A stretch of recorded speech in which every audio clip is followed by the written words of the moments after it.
Kabanata 1861. Sean ngumiti siya at sumunod sa kanya, Kuya Watts. Victor tumango siya at nag-sign up kay Sean, sige na, busy ka. Pagkatapos ay inabot niya ang kanyang kamay at binaluktot ang tainga ni Kingsley, sumama ka sa akin. Ouch, masakit yan, magiliw ka na. Kingsley napatingin lang siya sa kanyang baywang, sinusundan si Victor habang humihingi rin ng tulong mula sa Sean. Sean nagkibit balikat ng walang magawa. Luma Mr. Watts, ang iba ay nanunood.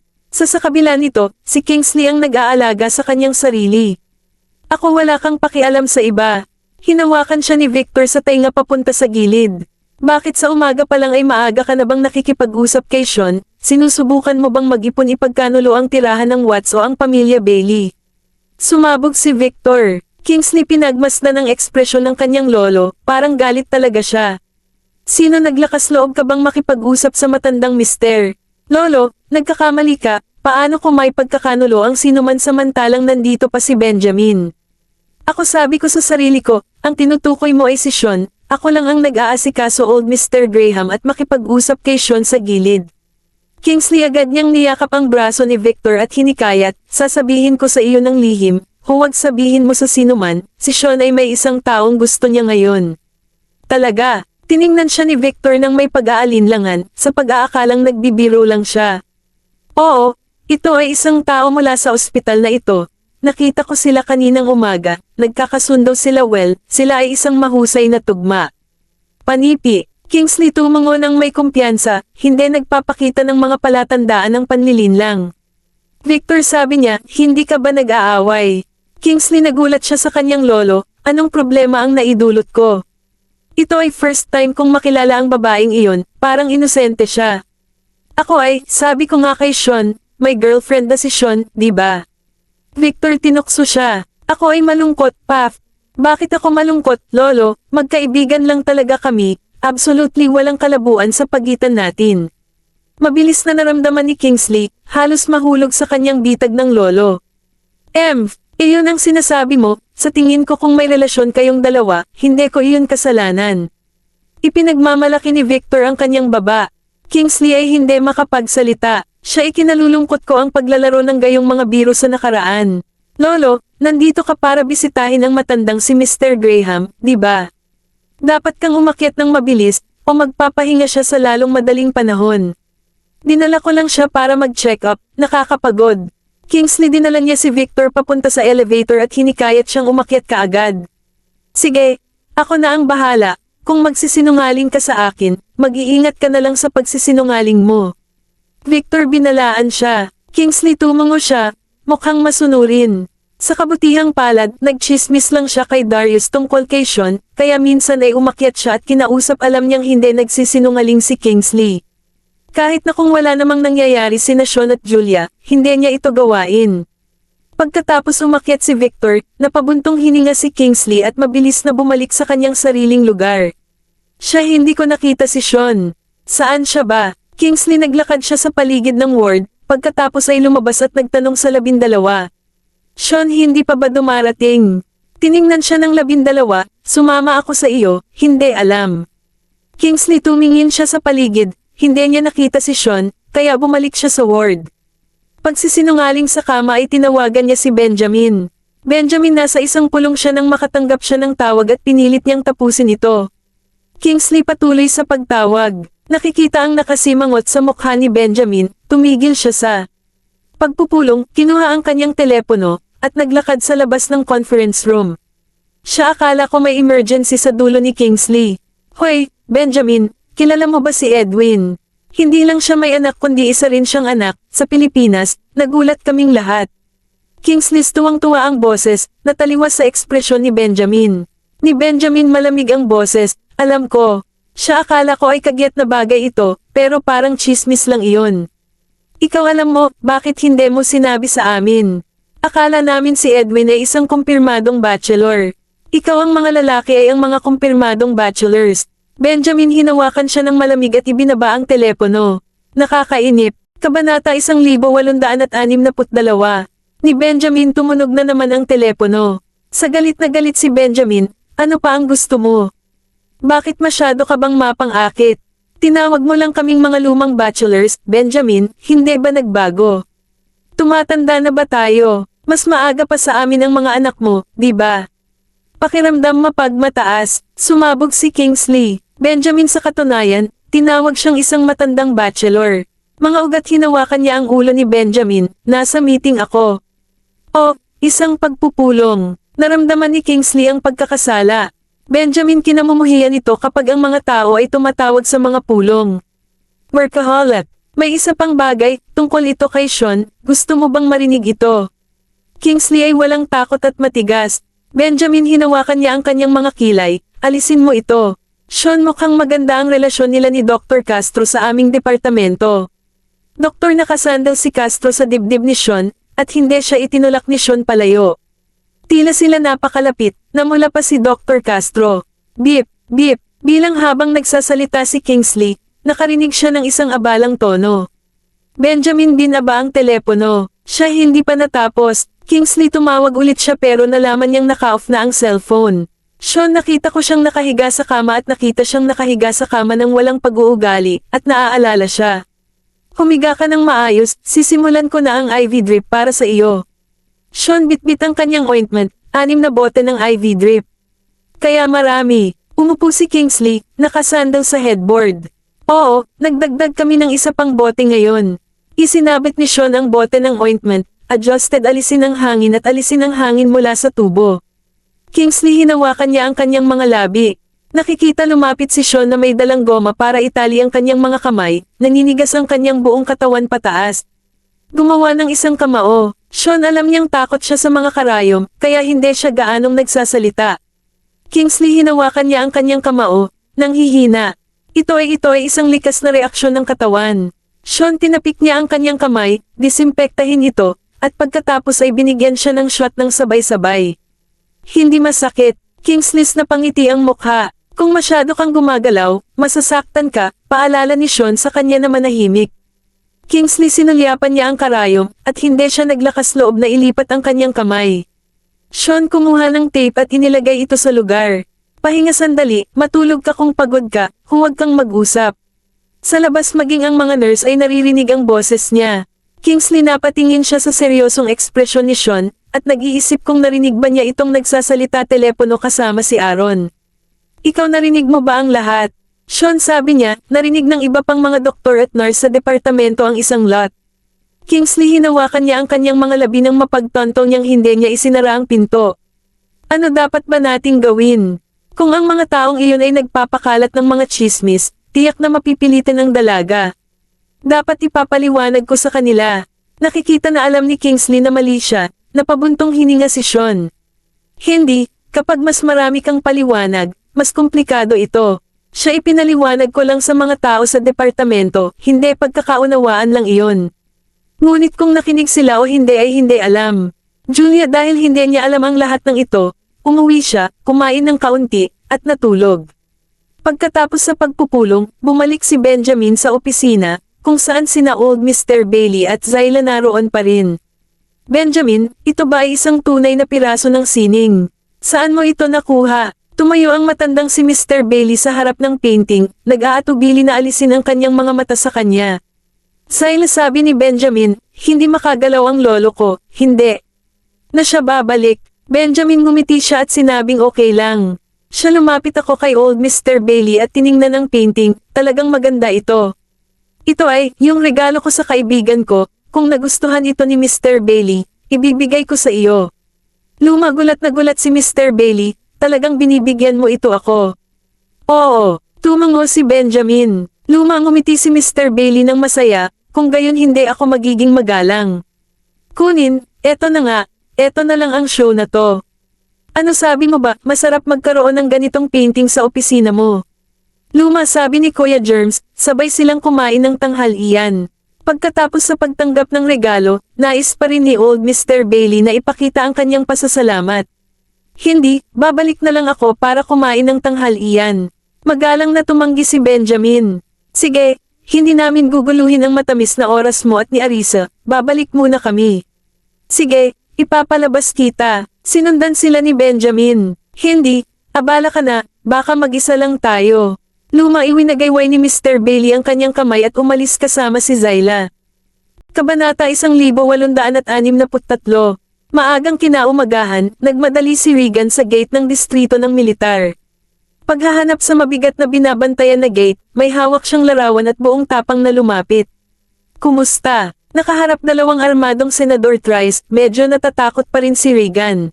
Ano? Tanong ng isa sa kanila ng paano. Ako, may hinahanap ako, napalunok si Regan at sinabi. Ang nagkitinginan ng dalawa at pagkatapos ay tiningnan ng malungkot na hitsura ni Regan at tanong muli. Sino hinahanap mo? Halika rito. Si Regan ay sandaling nagulat, hindi niya alam kung ano ang pangalan ng kanyang kapatid. Ako ay naghahanap para sa taong ito. Regan iniabot ang larawan. Ang dalawa ay agad na nakilala si Commander Hoffman sa larawan, ang kanilang mga mata ay matalas. Umalis ka, huwag kang mag-alala, o kukunin ka namin. Pag-iisip na sinusubukan ni Regan na magtatag ng isang koneksyon, akala nila ay naiprint niya ang larawan mula sa internet. Ang kanilang Commander Hoffman ay kilala dito, alam iyon ng lahat. Regan mabilis na ipinaliwanag, hindi ako nagdudulot ng gulo, talagang dumating ako upang hanapin siya. Nagtatrabaho ba siya dito? Kumuha ka na wala. Napatingin ang sentry kay Regan, na may hawak na baril. Si Regan ay natakot at patuloy na umaatres, ako ang kanyang kapatid. Ang dalawa ay hindi naniwala sa kanya. Bakit hindi niya ipinaliwanag ang kanyang pagkakakilanlan noong una siyang dumating upang makahanap ng isang tao? Ngayon siya ay sinasabi ito, dapat itong maging isang dahilan. Ang dalawa ay tumayo ng tuwid, hindi pinansin si Regan. Regan tumingin sa kanila, pagkatapos ay tumingin sa kotse sa loob, pakiramdam labis na balisa. Ang plaka ng lisensya ay mula sa Jiangcheng, kaya ang kanyang kapatid dapat ay naglilingkod dito, di ba? O nagkamali ba siya, at wala ang kanyang kapatid? Regan tiningnan ang larawan sa kanyang kamay, ito ay kinuha ilang taon na ang nakalilipas, marahil ang tao ay nagbago ng maraming ngayon. Regan hindi umalis, nakaupo siya sa tabi ng flower bed hindi kalayuan, nakatitig sa gilid na ito. Dahil narito na siya, maaari rin niyang tingnan muli, marahil ay talagang maghihintay siya para sa tao. Ang gwardya sa pintuan ay nakasimangot, at nang makita siyang hindi umaalis ng ilang sandali, isa sa mga sila ay lumapit. Babala siya, mas mabuting umalis ka ng mabilis, huwag kang magtagal dito, o pipigilan ka namin. Hoy kaibigan, narito talaga ako para makahanap ng tao, wala akong ibang ginagawa. Ito ang aking kapatid na lalaki, maaari mo bang sabihin sa akin kung narito talaga siya? O sa ibang lugar, siya ay wala dito, mas mabuting umalis ka. Seryoso ang ekspresyon ng gwardya. Hoy kaibigan, tingnan mo ulit, kahapon nagpunta ang kapatid ko sa Delmore, hindi ako nagkamali, ang plaka ay mula sa iyong panig, hindi ko maabutin sa kanya. Si Regan ay nag-aalala, kung ang kanyang kapatid ay wala dito, saan niya siya matatagpuan? Pumunta sa departamento. Siya ay hindi kilala ang sinuman, hindi man lang alam ang kanilang mga pangalan, at ang iba ay malamang na hindi bigyang pansin siya. Ang gwardya ay nakapikit, alam pa ng taong ito na ang commander ay nagpunta sa Delmore kahapon, sinundan ba niya ang lahat ng paraan? Ang gwardya ay hindi nagsalita, tumalikod at bumalik upang magulat sa kanyang kasama. Pag-asa hindi ito isang tao mula sa panig ng kaaway. Gwardya nakatanggap ng tawag ang opisyal mula sa gwardya sa pintuan, na hindi makapagsalita. Siya ay hindi kailanman narinig ng Commander Hoffman pagkakaroon ng isang kapatid. Alisin mo ang tao, sabihin mo lang na wala dito ang taong hinahanap niya. Oo, lumabas ang sentry at sinabi kay Regan, mas mabuting umalis ka. Ang taong hinahanap mo ay wala rito. Pumunta sa ibang lugar at huwag magtagal dito. Kung malaman ito ng ating mga pinuno, mas magiging problema. Bilasan mo at umalis. Si Regan tiningnan ang mabangis na hitsura ng kabilang partido at hindi naglakas loob na igiit, kaya siya mabilis na sumagot, aalis na ako ngayon. Siya ay bumalik sa kanyang kotse at napabuntong hininga habang tinitingnan ang larawan. Dominic hindi man lang sinabi kung ano ang pangalan niya, paano siya makakahanap ng isang tao. Ito ay tila hindi niya mahahanap ang tao. Ang kotse ni Jeremias ay tumalikod mula sa kabilang panig at nagmaneho patungo sa gate. Si Regan nagkataong papasok na sa kanyang kotse nang bigla niyang makita ang sasakyang militar mula kahapon. Siya ay nagmamadali na hinabol ito. Malaki kapatid, Kabanata 1864. Tumigil ka, ano ang iyong ginagawa?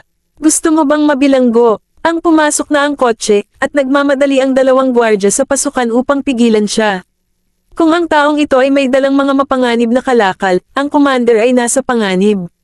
Kung, huwag kang umalis, ipipigil ka namin talaga. Ito ay ang aking lola na kapatid, talagang aking malaking kapatid. Ang aking kapatid na lalaki ay nasa militar na iyon, kahapon ko lang nakita, hindi ko ba nakita, yung plaka ng lisensya na ito. Regan itinuro niya ang kotse na wala na sa paningin at sumigaw. Ay sinusubukan mo bang linlanggan ako? Siyempre nandito siya, ako ang bunso niyang kapatid. Hayaan, sige na nga, gusto kong makita ang lola ko. Regan nagsimula siyang magdulot ng eksena at inaresto ng dalawang gwardya sa gwardya. Ang ipinaalam ng gwardya sa loob. Ito ay pa rin ang gwardya na nagpaalam kay Commander Hoffman, at nang marinig ng gwardya, siya ay labis na nalilito. Doon maraming tao ang nagsisikap na lumapit kay Commander Hoffman, kaya bakit may kapatid na lalaki biglang lumitaw ngayon? Lamang pagkatapos, lumapit si Jeremias, at mabilis siyang lumapit, Commander, hello. Tumango si Jeremias at dumiretso sa opisina. Ang nakita ni guard ang kanyang seryosong ekspresyon, nag-alinlangan kung ire-report ang bagay na ito sa kanya. Siya nagpasya siyang suriin muna ang sitwasyon bago mag-report. Siguro kainahinala ba siyang tao? Ipaalam lahat, isang pagpupulong sa loob ng 5 minuto. Jeremias tumigil siya at tumingin sa medyo nalilibugan na lalaki. Oo, tumayo ang gwardya at mabilis na ipinaalam sa lahat. Ang mahalaga ay nakatuon ang pansin sa gawaing kinakaharap. Ang pagpupulong ay tumagal ng direkta hanggang halos tanghali. Regan nasa loob ng silid ng gwardya, walang pinunol na nagutos, at ang gwardya ay nasa hindi siya pinayagan ng pinto na umalis ng walang pag-aalinlangan. Kapag maaari ko bang makita ang aking kapatid? Regan gusto pa rin niyang makita si Jeremias at patuloy na nagtanong. Tahimik sige na nga, maghintay ka na lang, sa pag-uugali mo ngayon, mabuti na lang na tayo huwag kang ipapadala sa bilangguan. Pagkatapos ilang beses na siyang nag-aaway, nag-uusap na lang si reklamo. Ito ay hindi naman masama na pumasok ka ng mag-isa nang hindi mo nahanap ang taong iyon. Bukod dito, ito ay isang lugar na may tunay na bala, at mahirap sabihin na hindi ito magiging isang target ang susunod na segundo. Kapag natapos ang pagpupulong, nakita ng gwardya ang isang tawag na pumapasok sa silid ng gwardya, kaya ginawa niya isang tawag. Ano ang bagay? Deputy Chen, ang taong sinabi ko sa iyo kanina ay nakakulong pa rin dito, ano ang dapat nating gawin? Kaninang umaga, muntik na niyang maabyutan ang kotse ng commander, na may hawak na larawan ng commander mula sa maraming taon na ang nakalilipas, at sinabi sa amin. Siya ay ang nakababatang kapatid ng commander. Representante na pakunot ang noo ni Chen, nang makita na abala si Jeremias, sumagot siya, ako ay pupunta upang hawakan ito kaagad. Deputy nagmadali si Chen sa pintuan, nakatingin kay Regan pataas at pababa, hindi siya mukhang commander sa lahat. Maaari ba siya ay kapatid ni Commander? Ikaw ay isang pinuno, di ba? Gusto kong makita ang aking malaking kapatid. Ang aking kapatid na lalaki ay mukhang ito. Ang kanyang kotse ay pumasok kaninang umaga, nakita ko ito, siya ay nasa isang sasakyang militar. Nakita ni Regan na iba ang manggas ni Deputy Chen, at sa pagtingin sa kanyang pag-uugali, alam niyang siya ay isang leader, kaya mabilis siyang tumayo at iniabot ang larawan. Deputy kinuha ni Chen ang larawan at kinumpirma sa isang sulyap na ito ay isang mas batang Commander Hoffman sa larawan. Si Jeremias ay medyo gwapo, ang kanyang hitsura ay hindi nagbago ng malaki, mas mature lamang sa paglipas ng panahon. Bakit hindi mo tinawagan ang iyong kapatid kung gusto mo siyang makita? Deputy Chen sinuri si Regan, matalim ang kanyang tingin. Siya ay dapat na isang uri ng impostor. Siya ay talagang hindi narinig ng anumang iba pang mga kamag-anak ng commander. Ang tanging Hoffman lamang ang umalis noong siya ay bata pa. Nang maglaon, pumanaw din ang ina ni Jeremias, at iniwan siyang nag-iisa. Ako hindi ko alam ang kanyang numero. Nakaramdam ng kahihiyan si Regan. Deputy napatingin si Chen sa kanya, maaari kang umalis, huwag kang magdulot ng gulo dito, hindi ito isang lugar para sa iyo upang mag-abala. Ako ay hindi nag-aalinlangan, siya talaga ang aking malaking kapatid, siya rin ba ay isang pinuno dito? Si Regan ay hindi hanggal, ang sinumang maaaring sumakay sa isang sasakyang militar ay tiyak na may hawak na mataas na posisyon. Nang makita na tila walang ideya si Regan sa lahat, naisip ni Deputy Chen na siya lang ang nagdudulot ng gulo. Itapon siya, kung siya ay magdulot muli ng gulo, ipadala siya sa korte. Regan. Kabanata 1865. Si Regan ay nabigla at pinalaya sa outpost. Ang aking larawan. Ang kanyang larawan ay nasa mga kamay pa rin ng pinuno. Deputy, hindi siya pinansin ni Chen at pumasok sa loob. Hoy! Tumayo si Regan sa malayo, hindi ng ahas na lumapit. Ibalik mo sa akin ang aking larawan, iyon ang aking malaking kapatid, isa lang ang mayroon ako. Kung ang larawan ay tinanggal, paano niya mahahanap ang tao? Ang gwardya sa pintuan ay nakatitig sa kanya at hinimok siyang umalis, bilasan mo, umalis. Si Regan ay walang pagpipilian kundi bumalik sa kotse. Ang kanyang mga mata ay nakatuon pa rin sa pinto. Talagang kinumpista ng pinuno ang kanyang larawan, kaya ang kanyang kapatid na lalaki ay dapat na nasa loob. Kung hindi nila siya papasukin, maghihintay siya sa pintuan hanggang sa makaalis ang kanyang kapatid na lalaki sa trabaho. Lamang nang bumalik si Deputy Chen sa gusali ng opisina, sinabi sa kanya na si Commander hinahanap siya ni Hoffman, kaya nagmadali siyang pumunta sa opisina ni Jeremiah. Commander, hinahanap mo ako. Ang representante na nakakulong kasama niya noon ay gaganapin na ngayon, napakaraming gawain ang nahulog sa balikat ni Deputy Chen, at siya ay lubos na abala. Well, abala ka ba kamakailan? Tingnan kung may mairerekomenda ka na maging iyong katulong, gumawa ng rekomendasyon. Jeremiah, sabi niya habang nirerepaso niya ang mga dokumento. Ako ay abala, ngunit kaya kong hawakan ito sa aking sarili, seryosong sagot ni Deputy Chen. Ngayon, hiniling sa kanya na itaguyod ang isang tao, siya ay nawala sandali. Si Jeremiah tumingin sa kanya, bakit ka nagpapawis ng husto? Lumabas ka lang para maglakad. Oh, lumabas lang sa gate sa harapan. Sinulyapan ni Deputy Chen si Jeremiah at iniabot sa kanya ang nakumpiskang larawan. Si Jeremiah nakita niya ito at nagtaas ng kilay, ano ang kahulugan nito? Ito kinaumagahan, may dumating sa gate na may dalang larawang ito na hinahanap ka, naghintay hanggang sa ngayon. Lumapit ako sa kanya at pinaalis ko siya, at sinabing, ikaw, ang kanyang kapatid. Representante naisip ni Chen na kailangan niyang ipaalam kay Jeremiah dahil ang anggulo ng larawan tila kinuha ito mula sa panig ng pamilya Hoffman. Sa pag-aalaga ng mga larawan na ito, dapat ay nakarating na ang isang tao sa pamilya Hoffman.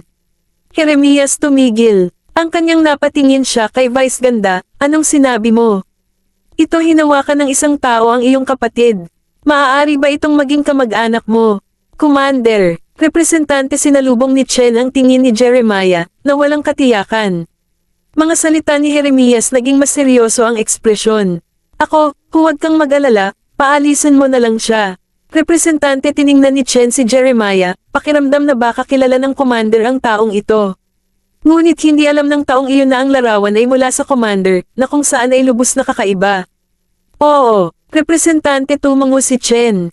Ikaw dapat isumite ang listahan ng mga katulong, may ipagkakaloob ako sa iyo. Jeremiah, sabi niya, may problema sa loob, hindi mo kayang harapin ito ng mag-isa. Hayaan ang mga katulong ang nag-aasikaso ng pang-araw-araw na gawain. Oo, Commander, sumagot si Vice Ganda bago umalis. Jeremiah nirepaso ang isang dokumento, pagkatapos ay kinuha ang dilaw na larawan, ang kanyang tingin ay malalim. Siya, hindi ko na maalala na kumuha ako ng ganoong larawan. Ito ay ilang taon na ang nakararaan nang una siyang sumali sa militar. Isang tao siguro may lihim siyang larawan. Pag-iisip sa kabila nito, nagdilim ang tingin ni Jeremiah. Ang kanyang medyo hindi mapakali ang mood. Siya, binuksan niya ang computer at binuksan ang mga surveillance camera sa pintuan. Tumingin. Kapag nakita niya na si Regan iyon, lalo pang naging malungkot ang kanyang tingin. Ano ang lakas ng loob, pumunta rito. Para hanapin siya. Doon matindi ang poot sa paningin ni Jeremiah. Siya, kinuha niya ang cellphone at tinawagan si Ariel. Arisa, nakatulog ako hanggang halos tanghali, at dinidilig ang mga halaman sa ibaba habang naghihintay umuwi na si Benjamin para maghapunan. Biglang nang matanggap niya ang tawag mula kay Jeremiah, naisip niya na ito ay isang gawain at mabilis na sumagot. Commander Hoffman, pagkatapos sa totoo lang, natanggap na niya ang kanyang sweldo, kaya hindi niya kayang pabayaan ang kanyang amo. Bahagyang nagulat si Jeremiah nang marinig ang magalang na pagbati nito. Magkaroon, kumakain ka na ba? Hindi pa. Arisa umupo sa tabi ng bulaklak na kama. Hinahangaan ang mga makukulay na bulaklak sa pintuan. Kabanata 1866. Commander, may kailangan ka ba? Si Arisa inilagay ang kanyang buhok sa likod ng kanyang tainga at pinunasan ng pawis sa kanyang mukha. Wala marami, tumatawag lang para humingi ng isang bagay sa iyo. Jeremias natawa ng bahagya, pakiramdam na hindi maipaliwanag na mas mahusay na marinig ang kanyang malambot na tinig. Magtanong para sa isang bagay. Si Arisa pusos laktawan ng isang tibok. Maaari bang hilingin sa kanya ni Jeremiah ang kanyang buhok o kung ano paman? Ano kailangan mo? Mahinahon na tanong ni Arisa. Sa sandaling iyon, ang kotse ni Benjamin ay huminto sa compound. Siya ay nakatitig ng diretso sa kotse. Sige, larawan ito ng lolo mo, si Mr. Dominic York. Mayroon ka pa ba? Jeremiah tanong, hindi sigurado kung itinago ito ni Arisa. Ang aking lolo. Nagulat si Arisa. Siya hindi lubos na naintindihan kung ano ang ibig sabihin ni Jeremias. Siya naisip na gusto niya ng isang bagay na may kaugnayan sa kanya, hindi ang kanyang lumang mister. Bakit kailangan mo ba ng larawan ng aking matandang mister? Tanong ni Arisa. Nalilito. Jeremias alam niya na mayroon siya nito. Hindi ko pa nakilala si Mr. York, gusto ko lang makita kung ano ang hitsura niya, dahil pinalaki niya ka ng maayos. Si Jeremias ay hindi nagsiwalat ng anumang karagdagang impormasyon. Kailangan niyang makita ang larawan upang kumpirmahin kung ito ay ang tamang tao. Oh, nalilito si Arisa. Bagamat hindi niya alam kung bakit gusto ito ni Jeremias, hindi niya alintana na ipakita ito sa kanya. Ako ay may larawan ng aking lumang Ginoo. Maghintay ng ilang sandali, hahanapin ko ito para sa iyo. Okay, ibinaba ni Jeremiah ang telepono at naghintay. Ang kanyang emosyon ay hindi mailalarawan na komplikado. Si Arisa ay nakaupo sa gilid ng flower terrace, binabaliktad ang kanyang album ng telepono upang hanapin ang larawan, at sa pinakaibaba, natagpuan niya ang larawan nila ng matandang mister. Siya ay pumili ng mas malinaw na isa at ipinadala ito kay Jeremias. Bakit nakaupo ka ba dito? Benjamin ipinarada ang kotse, bumaba, at lumapit sa kanya. Si Arisa ngumiti at hiniling sa kanya na umupo. Benjamin masunuri na lumapit at umupo sa tabi niya. Ngayon, hiniling sa akin ni Jeremiah ang larawan ng matandang mister, ewan ko ba kung ano ang gusto niyang gawin dito. Si Arisa mabilis na sinabi sa kanya ang tungkol dito. Si Benjamin ay nagulat, ang larawan ng matandang mister. Oo, mukhang nalilito si Arisa. Hindi rin alam ni Benjamin kung ano ang gustong gawin ni Jeremias.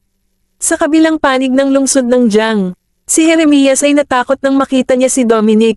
Siya napatingin kay Dominic, kumikislap ang kanyang mga mata. Ito talaga siya, Dominic York. Siya ay binago pa ang kanyang pangalan matapos lisanin ng pamilya Hoffman. Ang mukha ni Jeremias ay natatakpan ng hamog na nagyelo, at ang kanyang puot sa kanyang mga mata ay lumalim.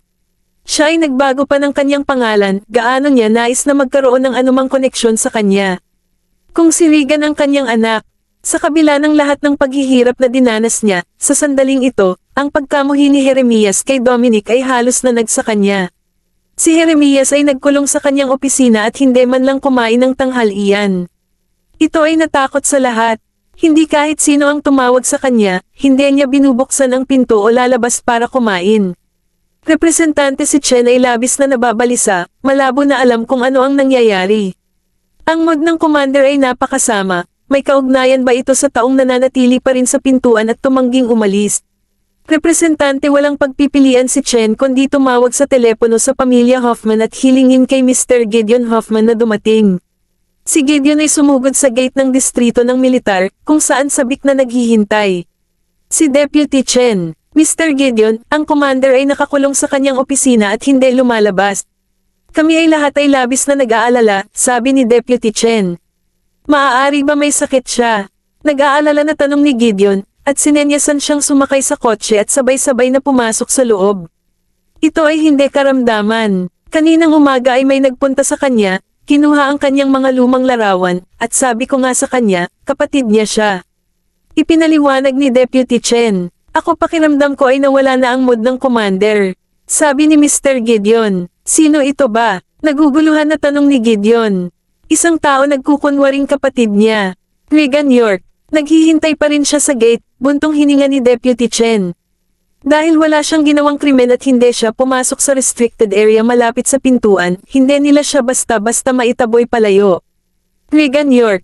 Nabigla si Gideon. Kabanata 1867. Kapag may naisip si Gideon, nagmadali siyang pumunta sa opisina ni Jeremias. Isang pangkat nang nagtipon-tipon ang mga general sa pintuan at tinawag si Jeremias, ngunit wala tugon. Commander, buksan mo na lang ang pinto, baka masira na natin ito. Pagkatapos ilang sandali pa ay hindi na sumagot si Jeremias, nag-alala sila. Hakbang, eto na po si Mr. Gideon. Representante nagpaalala sa kanila si Chen, at lahat ay naglakad nang makita nila si Gideon. Commander Hoffman, ako iyon, Gideon. Buksan mo na ang pinto, nag-aalala ang lahat para sa iyo. Gideon kumatok sa pinto. Jeremias nasa loob, nakaupo sa kanyang mesa, hindi gumagalaw at malalim sa pag-iisip. Ako ay sige, gawin mo na lang ang kailangan mong gawin. Mga salita ni Jeremias nang galing sa loob ang boses at napabuntong hininga ang lahat. Commander, buksan mo na lang ang pinto. Kapag natapos mo na ang iyong pagkain, maaari naming pag-usapan ang mga bagay magkasama. Maliban para kay Deputy Chen, na marahil alam kung ano ang nangyayari kay Jeremiah, lahat akala ng iba ay nai-stress lang siya sa trabaho. Doon marami nang nangyari sa kanilang unit kamakailan. Commander, pare, nag-aalala ang lahat para sa'yo. Bakit hindi ka muna kumain? Ay, magdala ka ng pagkain mula sa bahay para sa iyo. Gideon hinimok niya si Jeremias na huwag mag-isa at alagaan ang kanyang sarili. Sa kabila ng dahil itinuturing ni Gideon na isang mahigpit at mahusay na tao ng iba, alam ni Gideon ang katotohanan. Mr. Kailangan din ni Coco Martin ng pag-ibig. Jeremias hindi niya binuksan ang pinto. Siya ibinaba niya ang kanyang tingin at tiningnan ang larawan sa screen ng kanyang telepono. Ang kanyang napatingin ang mga mata sa pamilyar na mukha ni Arisa, at isang lambot ang dumaan sa kanyang puso. Siya ang pinalaki niya. Arisa parang si Lucinda, siya nasa puso niya ang sagot sa relasyon nila. Jeremias, nakita ko ang larawan ni Arisa, noong siya ay nasa paaralan pa. Sa isang pahiwatig ng kabataan, nakangiti siya ng maliwanag sa harap ng kamera. Siya parang si Lucinda talaga. Doon malakas ang init sa mga mata ni Jeremias. Ang kanyang medyo malabo ang paningin. Jeremias sinuportahan ang kanyang noo gamit ang dalawang kamay, ang kanyang ulo ay nakabitin ng mababa, nanginginig ang lahat higit sa. Kung makinig ka ng mabuti, maririnig mo pa rin ang mahinang paghikbi. Mr. Hoffman. Gideon tumingin sa saradong pinto, hindi sigurado kung paano aliwin si Mr. Hoffman. Ikaw, hindi ko kayang laktawan ang pagkain. Sa napakabigat ng trabaho, hindi mo dapat sirain ang iyong kalusugan. Gideon, bumalik ka na, okay na ako. Jeremias pinisilang sulok ng kanyang mata at sinagot ang pasta sa labas. Ngunit hindi mo mapipigilan ang pagkain, huwag mong sirain ang iyong kalusugan. Mr. Hoffman, buksan ang pinto, hihintayin ko na lang na matapos mo na ang pagkain, tapos babalik na ako. Gideon, hindi ko siya makita, kaya hindi siya makauwi ng may kapayapaan ng isip. Jeremias, napatingin siya sa pintuan kung saan naroon ang lahat. Siya tumayo siya, naghugas ng mukha, at saka naglakad para buksan ang pinto. Ikaw, magpahinga na ang lahat. Jeremias, sinulyapan niya si Deputy Chen at sinenyasan si Gideon na pumasok. Lahat tiningnan niya siya, nang makita niya ang kanyang mababang espiritu, hinikayat silang lahat na kumain ng isang bagay bago umalis. Representante, nag-aalala si Chen para sa kanya at hindi umalis, nakatayo sa pintuan. Mister, may dala akong pagkain sa'yo. Kaninang umaga ka pa lang ay abala ka na at ilang kagat lang ang kinakain ko.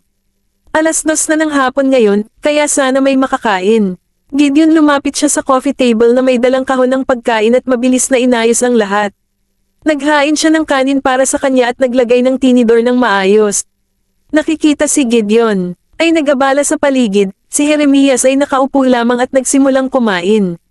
Gideon, umupo siya sa gilid, tahimik na pinagmamasdan si Jeremias, na nagbuntong hininga sa loob. Kapag nakita ni Gideon na sa wakas ay nagsimulang kumain si Jeremias, at tila nakahinga siya ng maluwag. Siya tahimik na hinintay si Jeremias na matapos kumain. Matapos kumain ng kanin ay tumigil na sa pagkain si Jeremias. Siguro nawalan siya ng gana sa pagkain, o baka nagugutom siya at hindi niya naramdaman kumakain pa. Ako ay tapos na kumain. Gideon, pwede ka nang bumalik ngayon. May trabaho pa ako dito. Jeremias, inutusan siya nito at tumayo para pumunta sa mesa. Gideon, napabuntong hininga, okay. Siya ay tumayo at nilinis ang plato, at ibinalik ang pagkain sa kahon ng pagkain. Mr. Hoffman, may iniisip ka ba? Kabanata 1868. Si Gideon ay hindi makabalik ng direkta, at ang katotohanan na si Jeremias ay kumikilos ng hindi pangkaraniwan ay tiyak na dahil kay Dominic. Regan lumapit, at siya ay kamukha ni Dominic. Maaari ba na si Regan ay talagang anak ni Dominic? Kung iyon ang kaso, ang kalooban ni Mr. Hoffman ay magiging napakasama, at siya ay mauunawaan. Hindi pa niya alam kung ano ang hitsura ni Dominic. May walang mga larawan sa libingan alinman. Ito ay medyo kakaiba. Gideon, tingnan mo. Jeremias ibinigay ang mga larawan ni na Arisa at Dominic kay Gideon. Nanlaki ang mga mata ni Gideon nang makita niya si Dominic. Hindi ba ito si Mr. Hoffman?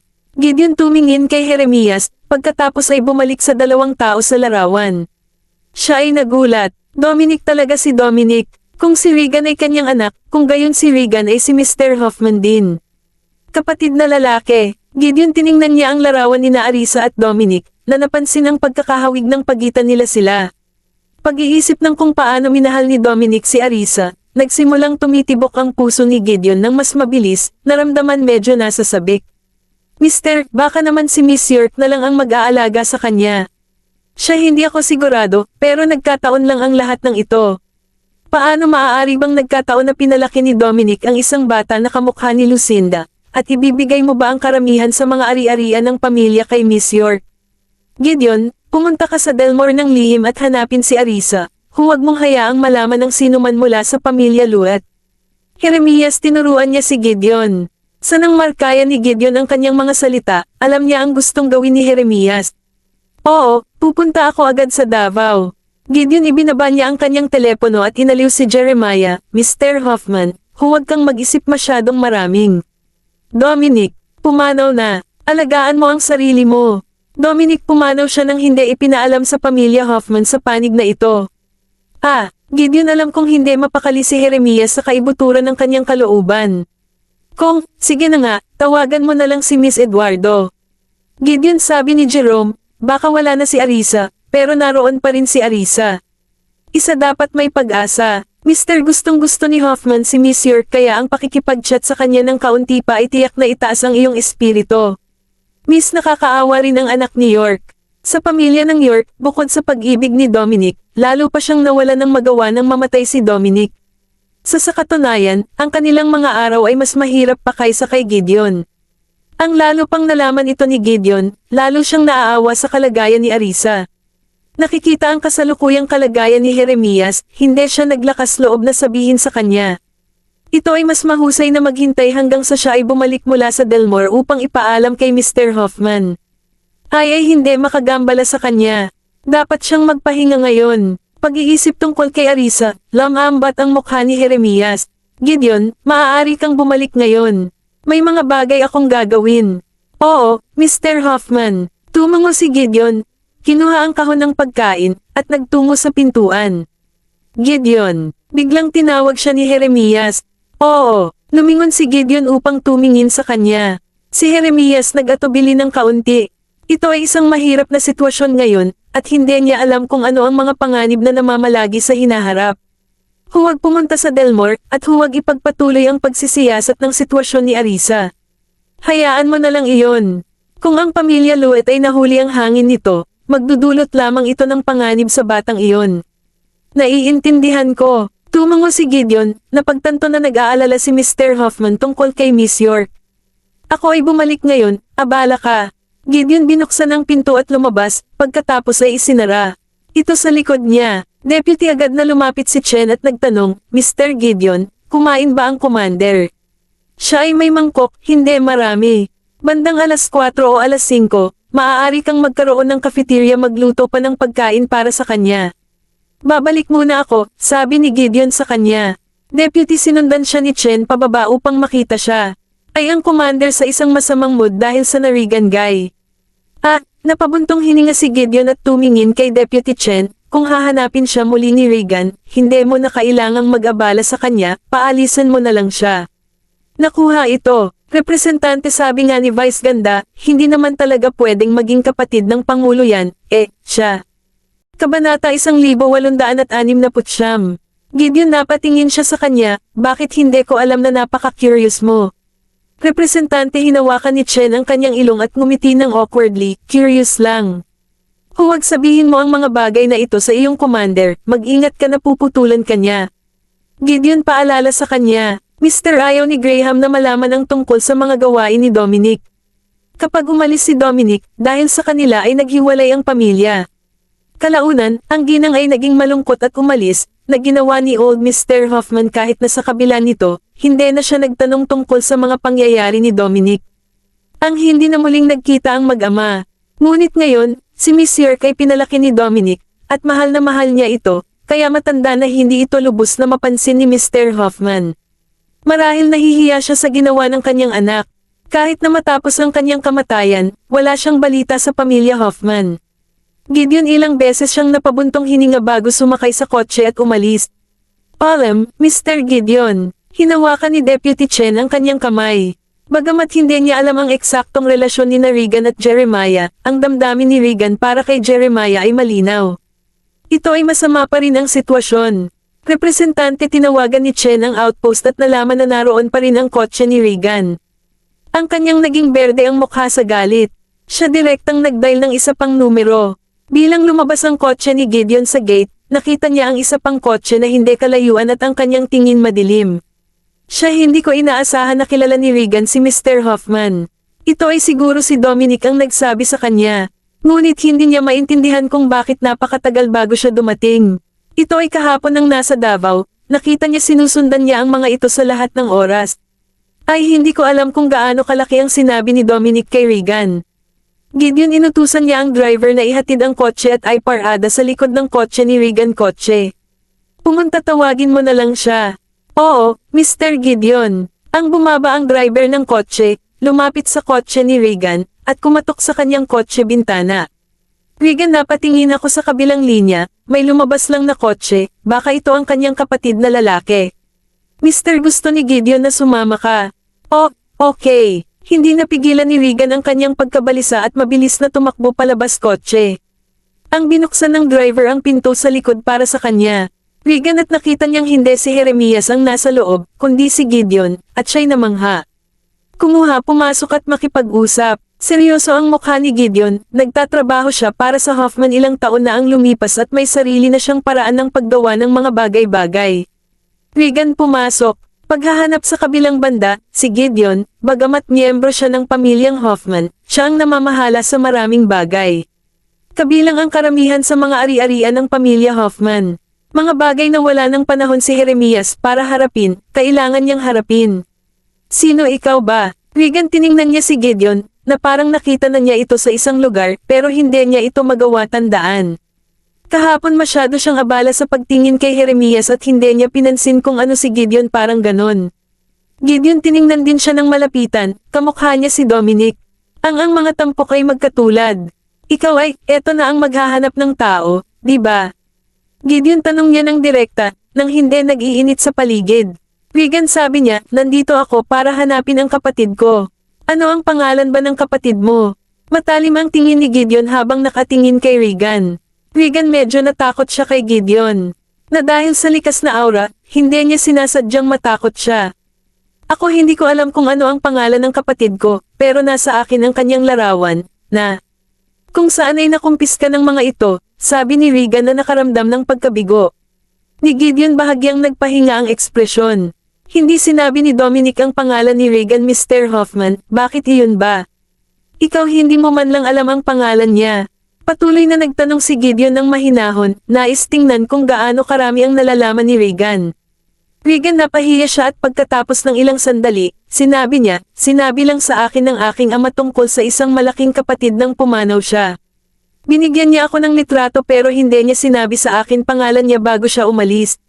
Gideon naiintindihan. Inutusan ka ba niyang hanapin ang lola mo? Well, hindi eksakto. Sumagot si Regan, hindi alam kung bakit hinintay ng kanyang ama ang kanyang kamatayan banggitin mo siya at huwag sabihin ang pangalan. Ngunit naiintindihan ko ang intensyon niya. Marahil ay gusto niyang hanapin ko ang aking kapatid. Nakita ko malapit lang siya sa bahay ko kahapon, kaya may lead ako. Siya ba ay isang mataas na opisyal dito? Kabanata 1870. Mister, may mga bagay na hindi mo dapat alam, mas mabuting hindi mo alam. Bumalik ka na sa Delmore. Binalaan siya ni Gideon. Siya nagtataka ako kung bakit hinanap ni Regan si Mr. Hoffman. Siya ay huwag kang makikipag-ugnay sa isang tao. Akala ko hindi sinabi sa iyo ng tatay mo iba pang impormasyon, at iyon din ang iniisip ko. Huwag mo siyang guluhin ng labis. Regan naguguluhan siya sa sinabi ni Gideon. Ito dapat kilala ng tao ang kanyang kapatid. Bakit? Ano ang relasyon mo sa kapatid ko, at hiniling ba ng kapatid ko na sabihin sa iyo ako?